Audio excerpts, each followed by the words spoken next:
Hello, everyone. This is a Walk for Change interview. My name is Bobby Rodrigo, and I'll be your host. Walk, the number 4 change.us, empowering people for human rights. Covering a lot of issues. Why do you walk for change?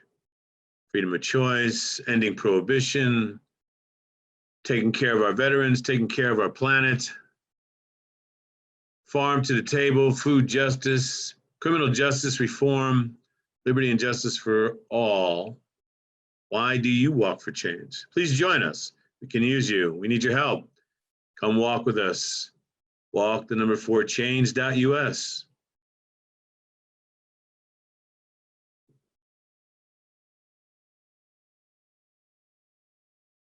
So hello, everybody. I'm here with Rashid Nuri. Thank you so much for allowing me into your home to speak with me. It's my pleasure, sir. About this wonderful book, Growing Out Loud. And you said something to me the other day. I mentioned to you I wanted to basically give this interview a title. I normally don't do that, but it was inspirational. You said, I grow people. And as you know, it immediately resonated with me. Knowing you, we met 7, 8, 9 years, whatever it was, at the university. It's been a while. Rashid was giving a presentation relative to his work that we're going to get into. I guess we'd call it food harmony, maybe something like that. You love harmony.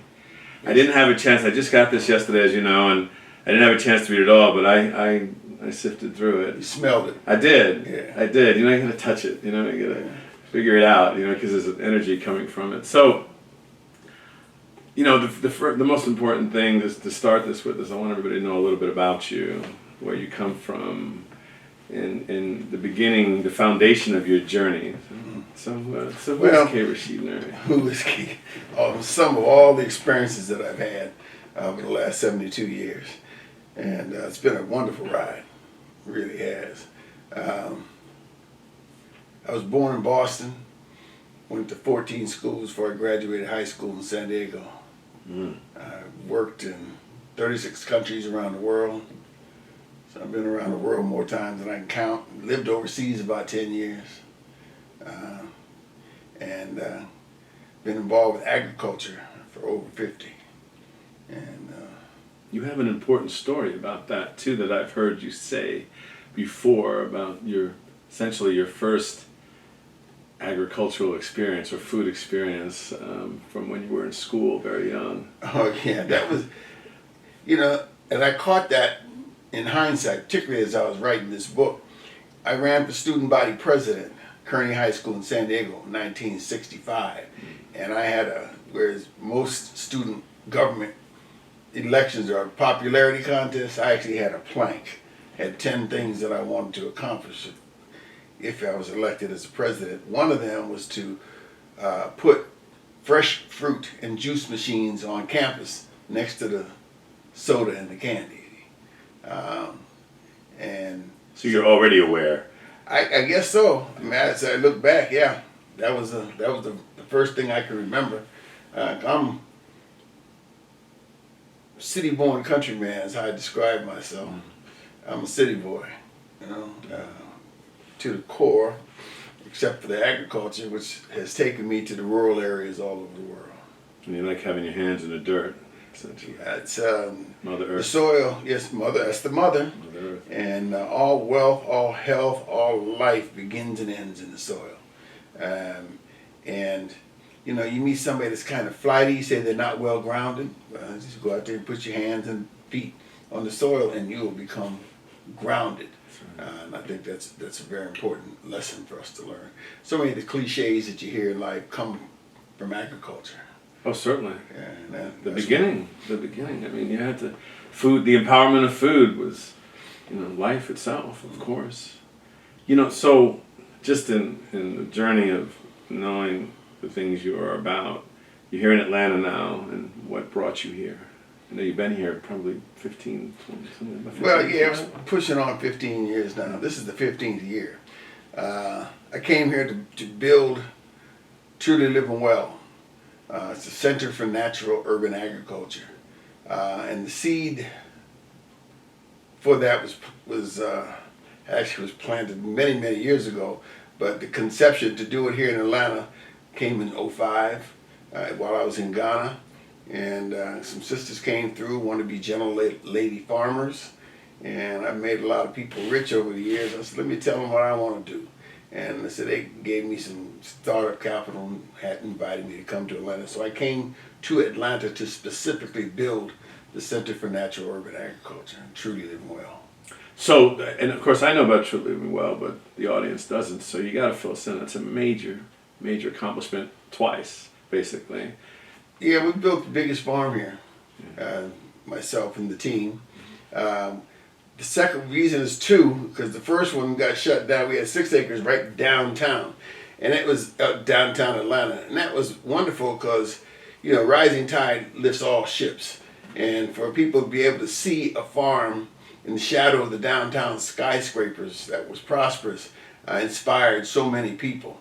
And, the teachings that I've done around town and around the country over the years, it's just amazing to see be able to sit back and see the fruits of that labor. Certainly. And one of the things I often say, it's amazing, it is, I often say it and it's true, that it's amazing how much you can accomplish if you're not concerned with who gets the credit. Right.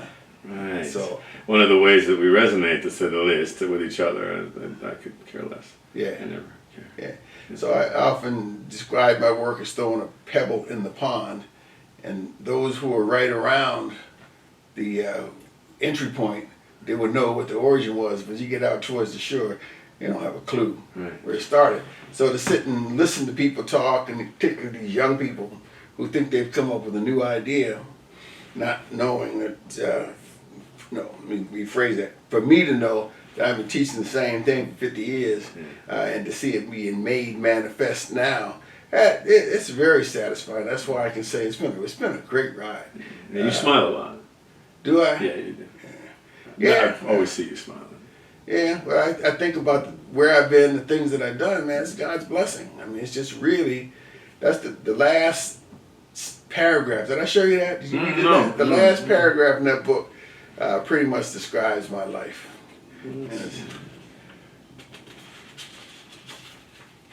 Well, let's see. My work all of these years has been God-inspired, stemming from the burning bush experience I had as a young man. The question I had to ask was, is my assignment complete? Have I done what was I instructed to do? I am satisfied that I have done my job. The moment at hand is the proper time to accept new work at another level. To paraphrase Hunter S. Thompson, quote, my life has not been a journey to the grave with the intention of arriving safely in a pretty and well-preserved body, but rather to skid in broadside in a cloud of smoke, thoroughly used up, totally worn out, and loudly proclaiming, wow, what a ride. I am at peace. That's marvelous. And that's the first time I've read it. And that's I like that. That's okay. All right, so I got to put that quote out there. That's pretty good. I wasn't familiar with that. That's a marvelous description. Okay, so as I smelled the book and touched the book, I noticed some things, of course, and I was looking for them, actually, knowing about your work. And I want you to tell everybody about the harmony that you described. For example, you talk about industrial agriculture, and in that chapter you mention the harmony that we are supposed to have, and then you go into the industrial side of things. Talk a little bit about that. Well, everything, you know a little bit about physics, you realize that everything in creation has a vibration. Coming out of the 60s, I'm a child of the 60s, you talk about being in tune, that's the scientific origin of that, is being in tune. A lot of the miracles that we hear about that have happened because folks were in tune. Jesus could walk on water because he was in tune. He was able to tune his body so he could walk across the water. That makes sense to me. A lot of the miracles that you hear. So we have to be in tune with, in harmony with nature. Whenever you go against nature, she gonna get you. Yeah, she's tough. Whew, She's tough. you know? She got a temper. Yeah. She got a temper. And part of the problem with industrial agriculture, part of the problem with the lifestyle that has been created in this world is we try to dominate nature, and you cannot do that. The very best that we can hope for is to be in tune with, grateful to, and in tune with and in harmony with the environment in which we live. As soon as you go against it, it's going to get you, and always had. I saw a film the other day, now this conference I was at, and this sister had been over to Africa, and they were talking about some of the tragedies that had seen happen in this country, and these farmer women were surprised that they don't, before you work in the field, you don't thank God, you don't sing, you don't say your prayers, you don't show some reverence to the earth. There's no wonder y'all got problems. Okay, I mean, you got to start there. It is a different culturally. I want to highlight that. It's you mentioned something very important. That isn't. We in this country, we are.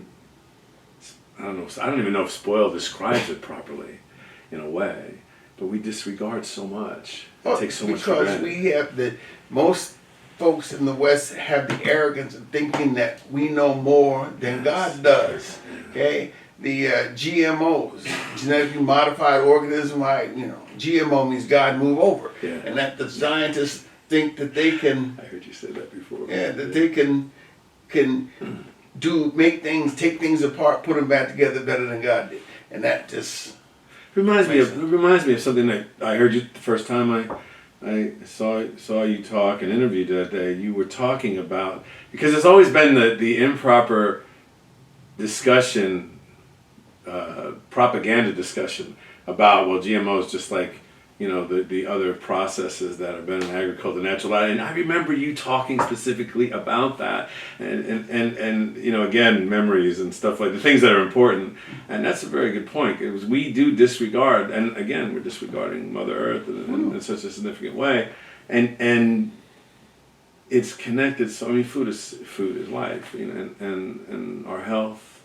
Give us some bullet points about how impactful the improper approaches of agriculture in this country are the tentacles, the negative tentacles that we are experiencing. Oh yeah, we try to dominate. I just got a book right over here, Full Spectrum Dominance. That's what the Westerners try to do.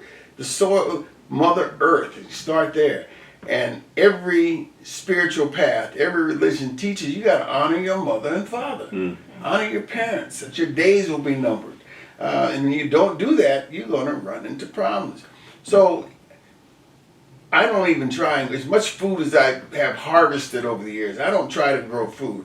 I want to build soil and let God grow the food. Sure. Okay. So so rather than trying to feed the plants, I'm feeding the soil. And the soil will you have a healthy soil, it's going to produce healthy plants, healthy food, people are going to be healthy.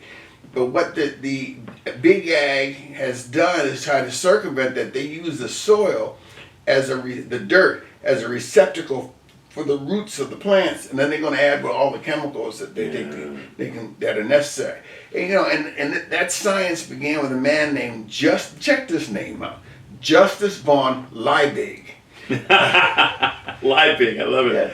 Justus von Liebig is a German scientist. He's the one that discovered vital amino acids, vitamins, and he constructed what's called the law of minimums. So he discovered which are the elements that are necessary at a minimum to grow the plants, and that's what you add to the dirt in order to make things grow. So you can get lots of stuff to come up and be pretty, and it'll grow, but the nutrients are not going to be there. Sure. And the food that I've grown, you put it any test you want to, and I guarantee it's going to be superior to what you can find commercially. Sure.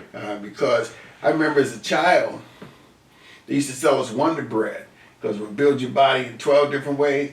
Well, what they didn't tell you, if you ate whole wheat bread, it provides you with 52 nutrients, not just 12. It's 40 more. Mm-hmm. So that's the kind of trick. And the fiber. Yeah.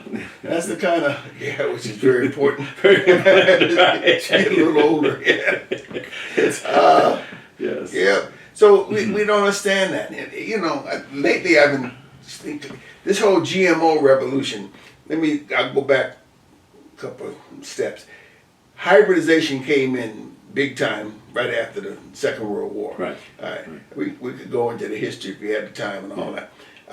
And you can see a steady increase in the dis-ease in society because of the introduction of all these hybrids. Right. And then in '96 they introduced GMOs, and those same charts spiked straight up for all the dis-ease that people have. Now to break that down in a very simple way is this. Humankind has been eating bread for how many years? What would you say? 50, 60,000. That's good enough. That's good enough. Mm. How come in the last 10 or 15 years people can't eat bread because of the gluten? It has to be gluten Isn't that free. amazing? It doesn't make any sense at all. And that's because the food that is being produced, the human body has not evolved to metabolize the garbage that's been put in. Right. You know, using enough 50,000 years, and out of that 50,000 years, every civilization on the planet eats some form of bread, and all of a sudden you can't eat it. Makes no sense. It's because of those scientists and what they have done. And the West, particularly the United States, which is the richest agricultural producing nation in the entire history of the world, is spreading that paradigm of industrial agriculture everywhere around the world. Picking up, you go to Africa, Asia, Latin America, they're sending all those students to the U.S. ag schools so they can learn the American ag system, and they're going to go back because they continue to propagate.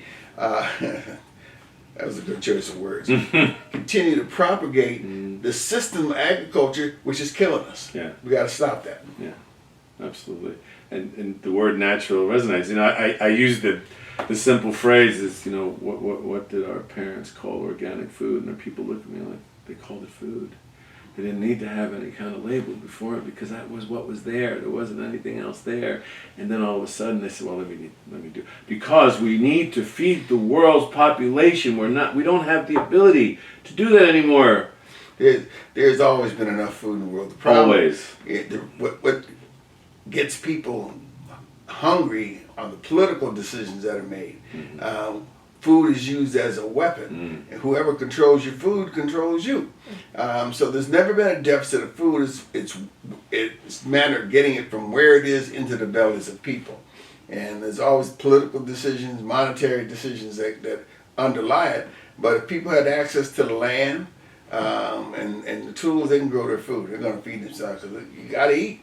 One way or And another. it's amazing the way you point out the politics of it, because as we know, in the advocacies that we're both involved with, you of course a lot more than I, but you see the politics of them not allowing you to even grow anything in your own alleged own property. You know, we know what that's about. We won't have to go down that hole, but I say it that way so you know I know.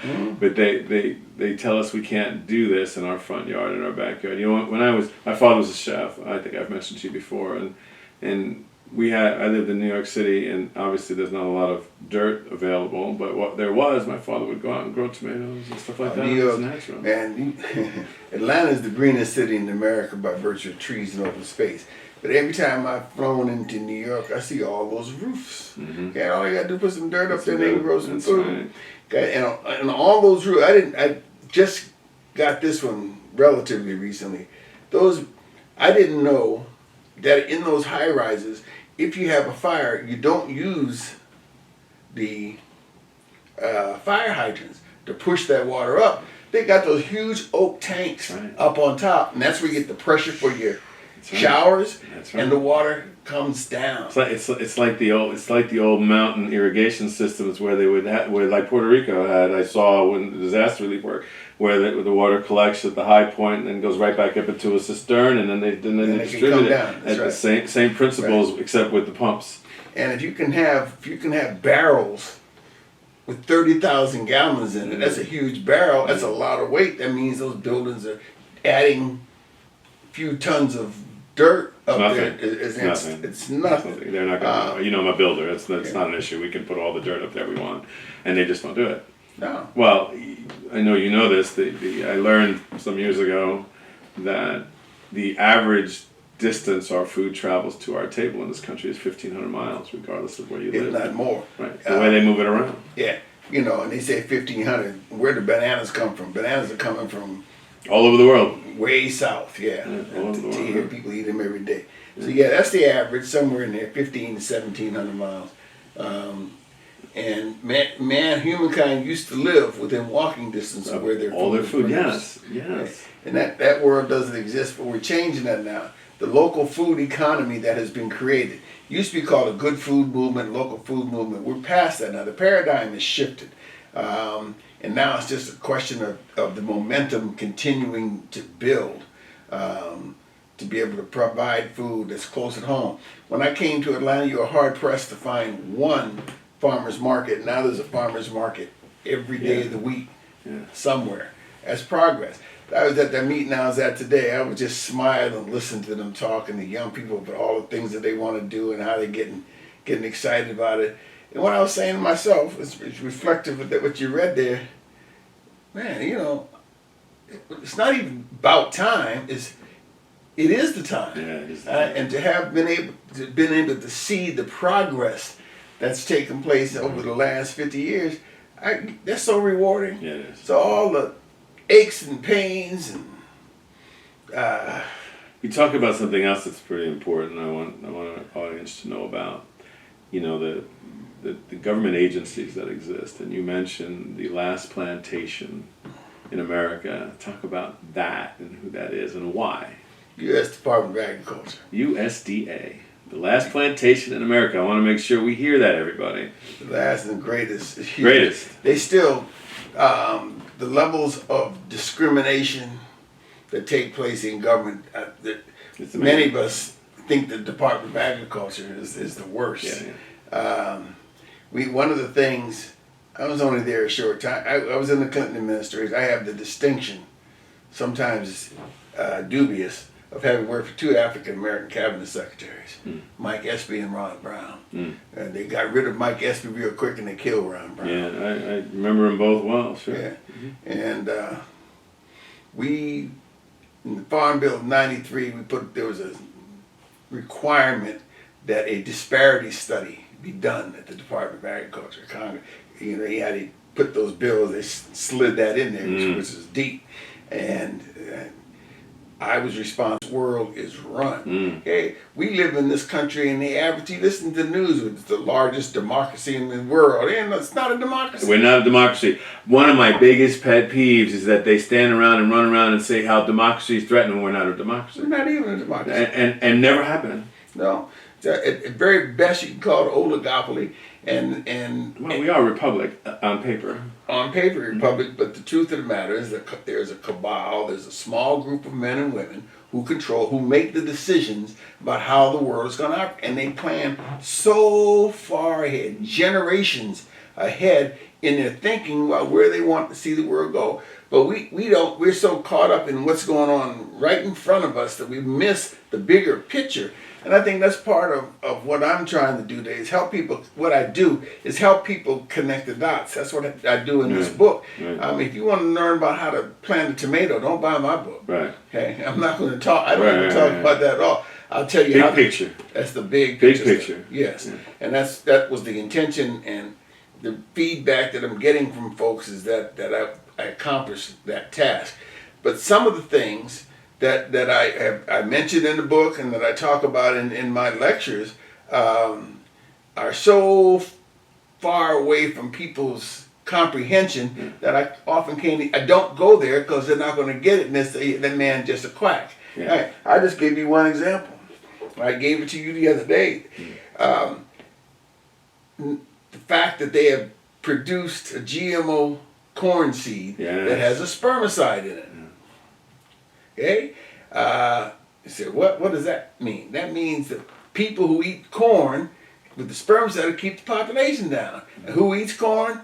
People in Latin America. And Africa. In Africa. That corn is the basis of so many diets and so many different ways that they eat maize, everything. And when we were talking about that the other day, we were going through the people, and of course I'm part Native American as well, and I'm actually going to be having some meetings soon with some different ways. I work a lot in Native American advocacy, and I'm going to make sure that alert them to this book as well, because of course, again, we're talking about natural farmers, from a culture, and that's the other part. They're interfering with the natural farming culture so much. It's organic, natural. Those are all the terms I like to use.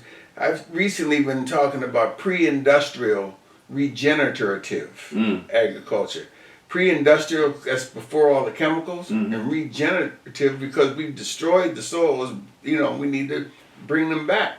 When the Native Americans, first Americans, particularly up to the Plains Indians, they had a culture that was built around the buffalo. And what did they do to the buffalo? They killed them all, slaughtered the buffalo. Then the Homestead Act sent all the Scandinavians in there to farm, take that land back and put folks on the reservations where they couldn't grow squat. That's right. Okay. And they didn't grow stuff anyway. Right, they revolved around the buffalo. Different agricultural sense, we'll call it. Without doubt, because animals, of course, are just another part of the big cycle. The reason the soils are so deep and so black in the Midwest because those buffaloes out there for millions of years eating the grass, taking a dump, and just having it recycled. Just let it recycle and keeping it healthy all the time. Keeping it healthy. You can do anything you want with it. And of course, they ran out there and started doing, and we'll put you over here, and we'll get rid of these buffaloes because the soil will still be good, which is moronic. Right. So to see how all these things are connected, that's my work. These has always been my work, but even more so now. I'm not growing food, still growing people, growing community. Yeah. So we started there. We need to go back there because we didn't spend much time. But see, I grow people. Tell us about the philosophy of I grow people. Just what makes you say that? One of the things that I've learned is whoever controls your food controls you. Control the oil, you control the nation. Control the money, you can control the world. And that's the abstraction. That's that small group of people that I'm talking about. That's what they do. Growing people, it's fundamental. Okay? Food, I've done enough teaching and training. People are growing food now. So that's good. But we need to grow as human beings to understand our connection to all the things that are in nature. And to a large extent, we don't get it. We don't understand the connection to each other. It's an old African proverb. You want to go fast, go by yourself. You want to go far, you got to go with a group. Okay? Because individuals, and particularly here in the West, it's about rugged individualism. And that rugged individual is what is the process of destroying this country. Now, I just listened to the current political discussion, folks on the right, Trump and them talking about anti-socialism. But what people don't understand, that small circle of folks who run stuff are very socialist. They sit down and divide it up. How we all gonna get a piece of this and keep the masses in place? So even the language, when I'm a little older than you, and a couple of the books that we read as part of my training was like Brave New World. Sure. What's the other one? Animal Farm. I mean, those are the very issues that they be talking about. The people in Congress make the rules to keep keep the population under control. They don't follow their own rules. Yeah. Well, yes, they don't. They do not. No place in this. The rules are made for the masses, not for the people who are making the rules. We got a Social Security system that's underfunded. The money's not there. But those folk that make the laws about Social Security got pensions and medical care that is the best you can get. But not us. We have to fight. We live in the richest country in the entire history of humankind. Now that's hard to wrap your mind around. It's the richest country in the entire history of in every way. In every way. Every way. Not just money. In every way. We have people who are hungry. We have people without homes. We have people without health care. We do not have the best education system. And in fact, many of the places that we berate have a better education system. The Asians. And you know what? There are only 2 or 3 countries in this world that have 100% literacy. Okay, U.S. is in the low 80s. It's literacy percentage. For many, many years. Kerala State in India. It's on the West Coast. And Cuba. Now, how we've been beating up Cuba for generations now, and they got everybody can read. Okay? A doctor is more important than an engineer or a mechanic down there. I mean, you go to school, it'll pay for you to go to school to become a doctor, but you have a responsibility to take care of people, not just to get money for yourself. So the disparities that we see, that I see in this country, just really bring me great distress. Why aren't people living under the bridges? Everywhere. Huh? You know, you drive around and you know, your heart breaks, you know, in every city. You know, as you know about the Walk for Change, and when I think of the homeless stories that I've been writing about and posting about and just educating people about as part of our broad platform, it is insane what's going on. It's insane. There's a couple of spots here in Atlanta. Oh, you drive and see, they built communities. Yeah. Little villages underneath the freeway. Yeah. And to me, that's just sad that they're homeless, but nevertheless, they create a village to protect one another. If somebody strange comes in and tries to go into your tent, they're in trouble. That ain't happening. That's not going to happen. So I read a really positive story in I think it was maybe San Jose. Anyway, positive story out of Central California recently, where they have communities, homeless communities, like here in Atlanta, like everywhere else, and the medical profession, which of course is one of the better compassionate professions in the world, go in there and give them the health care that they need, you know, bring it to them. Imagine that, you know, because that was something else that used to happen. It was more common years ago, you know, before the industry, which it is, you know, started to be run by the insurance companies, because you know that, I mean, that's what we have is we have an insurance industry where you don't have a healthcare industry. That's true. Well, just the insurance industry as a whole. Yeah. I mean, that's one of the businesses that's too big to fail. Yeah. I mean, here in 2008, they bailed out the banks, bailed out the insurance company, and nobody went to jail. Nobody went to jail. They got one of my colleagues, Matt Taibbi, chased all that information down and put it out there and threw it right on the table. And then during the Obama administration, you know, all they did was go get some fines, go get some fines, and it was really disgusting in so many ways, the lack of accountability, except financially, which is what they had, and that's all they had. But of course, as you know, we cannot survive without the workman's comp situation. I mean, obviously, we must have workman's comp in order to survive. So let me give them the $700 billion that they need. I was flipping out, just insane. Those folks who run in and out the doors of government, make sure that they are taken care of. Banks too big to fail, you know, but the Enron, I mean, just go through all these that, things. yes. And nobody goes to jail because they are so looking out for each other socially and financially. The same, and as you read the history, particularly of the last century, man, in this country, there's one family that had their fingers in everything. As the Rockefellers. And, you know, there were a couple of bills that were passed in 1913 within months of each other. You had the Federal Reserve System. Federal Reserve. People think the Federal Reserve is the national My Liberty bank. friends are just cheering about you right now as you about bringing that up, because I'm telling you, we hate more than anybody. Liberty and Federal Reserve do not resonate. They set up the IRS and foundations. So a man like John Rockefeller, who was the richest man in the world by far, instead of having spend his money on taxes, he set up a foundation so his great-grandchildren will still have money, and he could use all that money tax-free through his foundation to finance the projects that he wanted to see happen in the world. These are just not hamperstands. You read the history of how that came about, all the names of the families, how they were connected and intermarried, and come back to the 60 families who were the foundation of this country. It's out there. It got the books. You can read the stuff. But you know what? People don't read. Okay? No. People don't read. You go to a restaurant, family going out to dinner, and every one of them's on the telephone. While they're sitting there talking to each other. Yes, don't even have conversations with each other. And so much of what you see on your phone and computer is just wrong. I got one today, message, and I minimize my usage of all that what do you call that media? Social media. Social media, sure. But they said this drink, that bottled water called Dew, was killing people.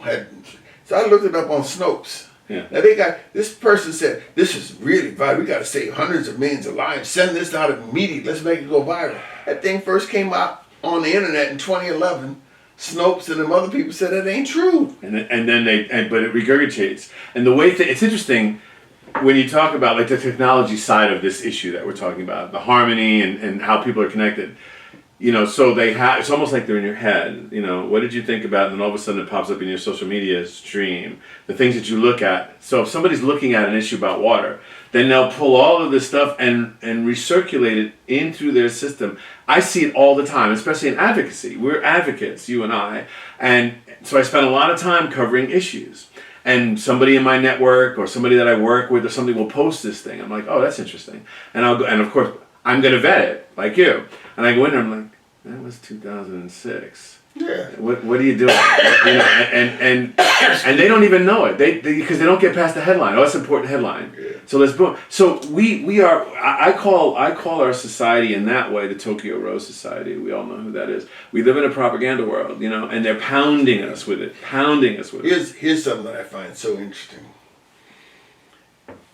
I've been watching this show. I'd never heard of before, called Blacklist with James Spader, and it's caught me. You know, I'm going overboard with the, what do you call it, the weekend, whatever the word is when you just sit down and just streaming. Not the streaming. The binge binge. There you go. Yeah. Okay. But there have been so many stories on there that touch current events. Yeah. They have one about viruses spread. I watched this movie last night, in fact, called Breakout in 1995. Sure. Dustin Hoffman. Sure. Same stuff. Yeah, that's same going exact on thing. Right now. Yes. And they, you know, that's why. Come on, the coronavirus is all about the trade agreement. They figured it out how they're going to pare it down a little bit and make sure they get some of their money back. They're going to just kill some of the population. Well, plus, I think what's happening with that, they figured out how to get at Trump. Because if the stock market continues to drop, Trump's been riding the good economy. Mm-hmm. So we were talking about the thing that always comes to my mind when I see the stock market and the economy is like for people like you and me and our advocacies and what we see, and we're basically one of the fundamental things that we are about is community empowerment. Give them the tools to do well, whatever those tools happen to be in whatever particular issue, and then let the human species go for it with the ability that they have. So, you know, the stock market, of course, by the nature of the way that we are taught, indoctrinated, whatever the words are, really has nothing to do with how you and I and how most people live. It never even touches us. And yet, it is that's going to have the kind of impact like you talk about. And that's all they've been talking, well, not all of it, but that is such a big deal of what they've been talking about the last few days is the stock market and the oil prices and stuff like that. And I'm just sitting here going, okay, just let it crash. You know, it's like they stop. The stock market had a safeguard feature, and they shut down trading the other day because things were dropping so fast. And I'm just let it crash. You know. Yeah, I hear you. They put those stops in there, try to slow it down. Because so much of this computer driven, it's not even human making those decisions. The computers, and they put programs, and it's all going to come back to bite. If it's not in tune with nature, it's not correct, and it's gonna, you know. So what are you gonna do? Well, I got bags of beans and rice in the basement. And a bunch of water. I'll be able to eat. Yeah. I'll be able to grow food too, unless they kill all the soil, but I'll be able to grow some food. That's the key. Yes, sir. And so growing people is teaching them how to grow food. I've done that. And helping folks to be more thoughtful, more conscious of what's going on around them, and don't make the assumptions that someone else is going to take care. You got to accept responsibility. You know, it's about self-sufficiency, sovereignty, taking charge of your life. You know, general order number 1 in the temple was take charge of your post and every all temple property in view. General order number one. It actually comes from the Marine. Marines say the same thing. You do your job and anything else that you see that needs to be done. We had the 11 orders of the century in the Navy, sure. Yeah. Is that one of them? I didn't know that one. Yeah, we had the 11 orders of the century, and that we had to memorize in boot camp, of course, going through our drills and going through our the scream in the face and century SEN. SENTRY, it's guard duty essentially. Yeah. What are your responsibilities? How do you guard your post? How do you take responsibility for your post? All of those things. I could probably sit here. It would probably take me about an hour to remember them all, but they're in there somewhere because that's what they do, and they make it. They turn you into a robot, but that doesn't mean that they're bad things that they're teaching you. The way they teach you, they give you that automatic. It's in your subconscious to react that way, and it's not a bad thing as long as you're not being taught to be bad. Basically, it's okay to have the cadence. I call those things the cadence. Like the march. To me, is the cadence. So it was the certain parts of that experience, for example, that I love. The service side is fine with me. And I didn't have, I speaking of Iran and Iraq, so I joined in response to the hostages crisis, and then of course while I'm in, I learn because I've always been a reader, and I learned who caused that in the first place, and I'm like, really, thanks guys, and that's there's so much, like you say, all you gotta do is look it up, it's all there. The stuff that they haven't gotten rid of, it's all there. They're never going to be able to get rid of it all because everybody's telling the story. And you can get. That is one of the beauties of the computer. Movies are one of my passions, and so when I watch a movie, I'm constantly doing homework. I'm going to Wikipedia and Googling stuff to try to understand. Who is this person, what they did, and how they connected. I hear a name of somebody, go look up their history. They mentioned a person named Brown the other day, and I said, oh, is that from the Brown Brothers Harriman, who was importing Negroes to this country and helped found Brown University? Connected to the Bushes. Because after a while, you keep studying. This is one of the beauties of how many times you've been around the sun. Is you have the opportunity to learn more and to connect more and get a deeper understanding of the forces that are around us that are creating the realities that we have to deal with. And I have to admit, you get to the point, man, I'm at where in some instances I know too much because it just makes me... I know what you're saying. It's funny, my oldest closest friend growing up, his name is Stefan Komar, and he's a dual citizen in Poland, and of course this is when the wall is still up, and this is before the Union Revolution and everything. And Poland, of course, is a big liberty country and fought tooth and nail, and of course he would go back and forth, and we literally grew up to the same age, we know each other since diapers, and when he would leave to go over to Poland and be there some of the time, and we would come back, we would have the discussions about education, and we did it later too, very young later, and we still do it today, on how different the history was recorded in the two different places. And so this is one of the things you're mentioning as you travel around the world. That resonates with me.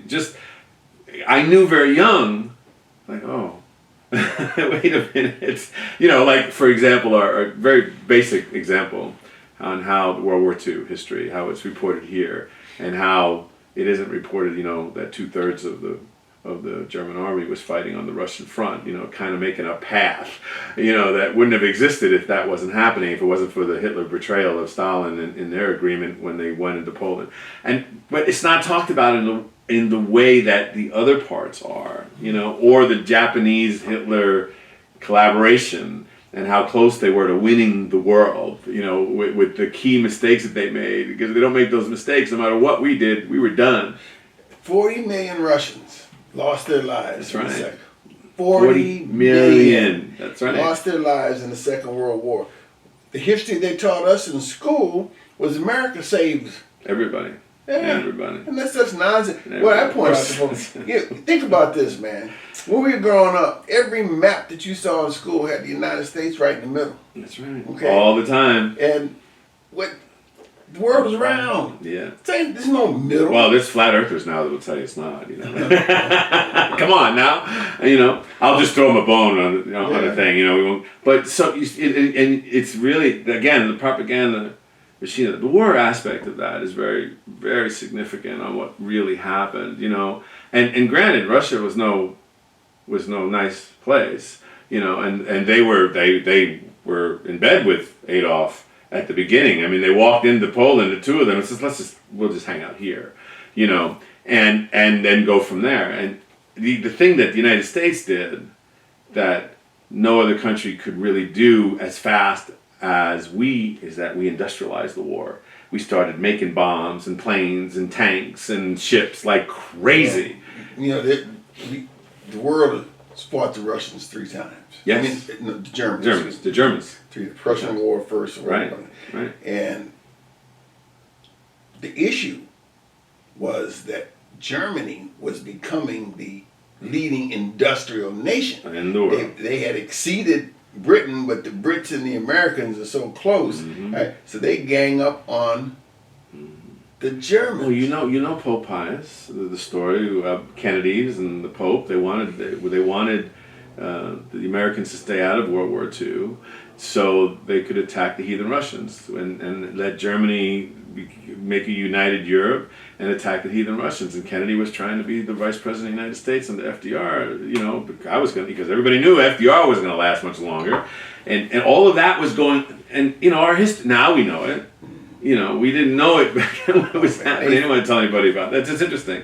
Rockefellers financed these War and Peace Committee, who did studies back in the late 30s discussing what the world was going to look like after the next war.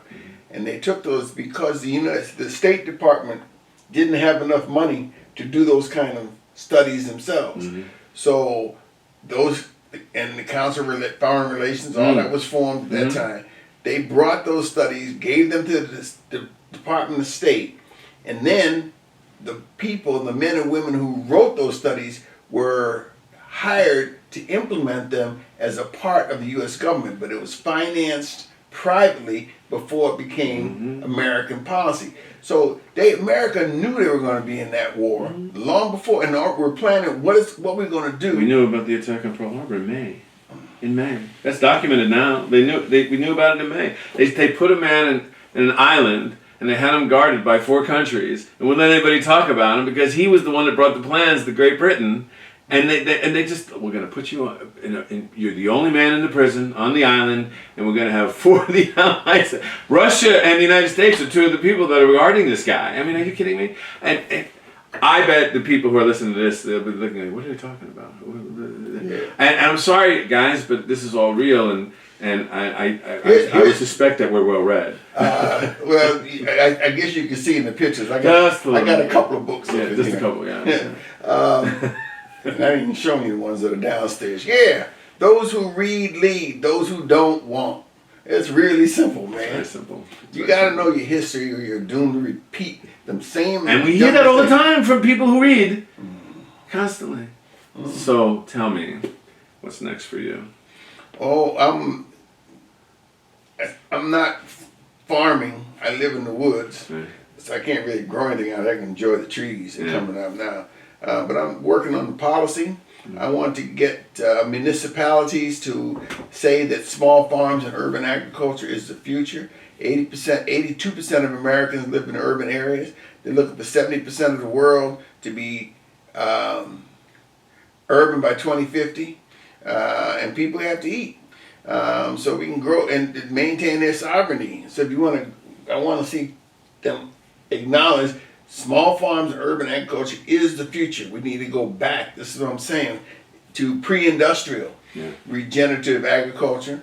Not this industrial agriculture. We got to be pre-industrial before all the chemicals got in there. And so immediately I'm doing a lot of lecturing and talking. I was in Asheville last week, going to New Orleans tomorrow, and Savannah a couple times, and Little Rock, Arkansas. And, I mean, just going to Athens, Georgia 2 weeks ago, sharing some of my ideas. I try to keep it simple.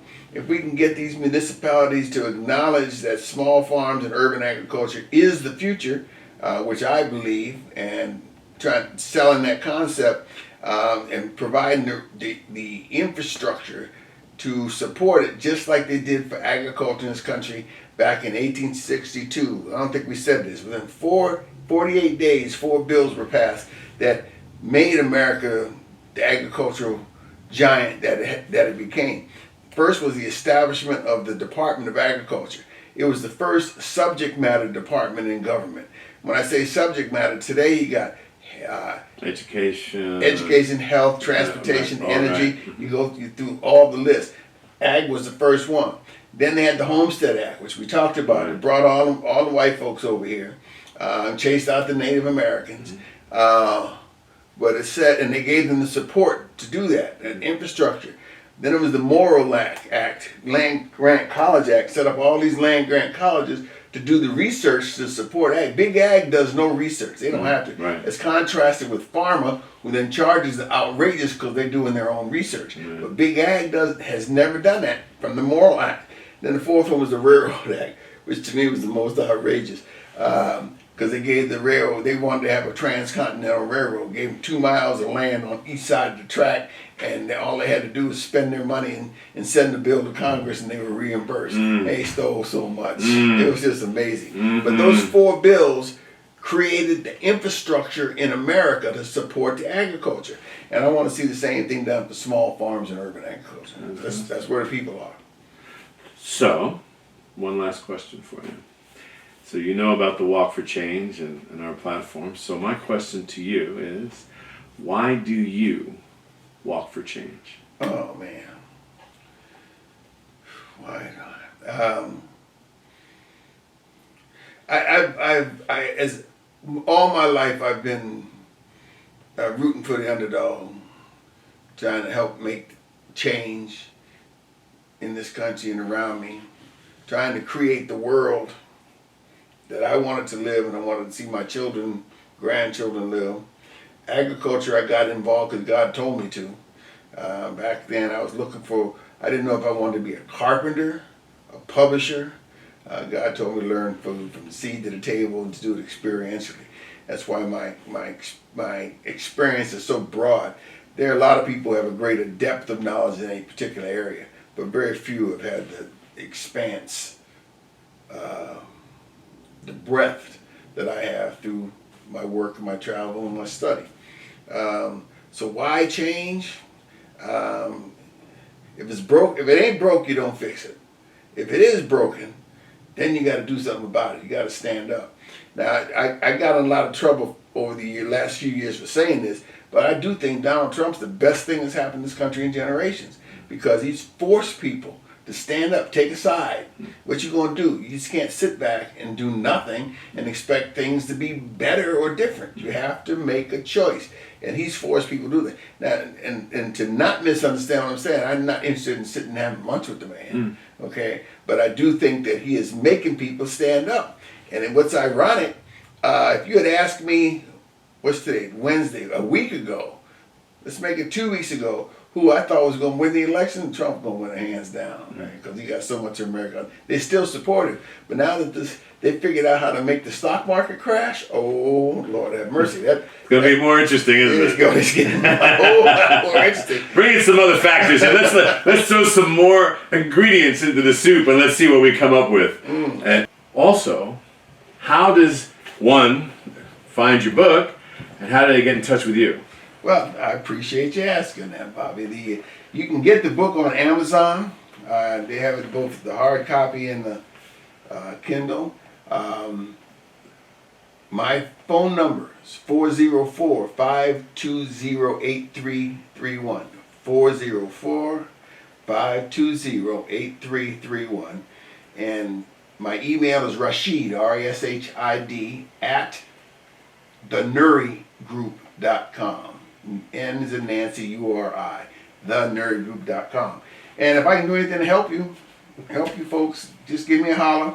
If you want to sign, you get it book on Amazon. If you want a signed copy, get in touch with me and I'll send it to you, and so you can have that. You hear that?